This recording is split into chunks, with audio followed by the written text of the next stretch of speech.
Ունկնդիր Տեր իմ խոսքերին և նկատի առիմ աղաղակը, հոգածու եղիր աղոթքից ձայնին, թագավորի Աստվածը։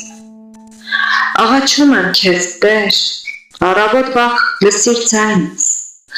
առավոտ վաղ պատրաստ կլինեմ քո առաջ կանգնելու։ Դու անօրենություն չես կամենում, չարերը քեզ մոտ չեն բնակվում, և անօրենները չեն բնակվելու քո աչքերի առջև։ Անօրենություն գործողներին ատում ես դու, կորստի ես մատնում ստախոսներին։ Արյունահեղ և նենգավոր մարդը, Տեր,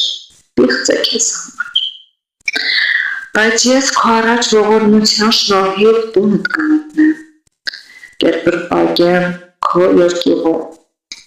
քո սուրբ տաճարում։ Տեր, առաջնորդիր ինձ քո արդարությամբ, որպեսզի իմ թշնամիները ծղջան, ուղիղ արա իմ ճանապարհները քո առաջ, նրանց բերանների մեջ ճշմարտություն չկա, և նրանց սրտերը նավրացած են, նրանց կոկորդները բաց են գերեզմանի պես, նրանք նենգավոր եղանի իրենց լեզուներով, դատիր նրանց, ով Աստված, թող նրանց խորհուրդները կործանվեն։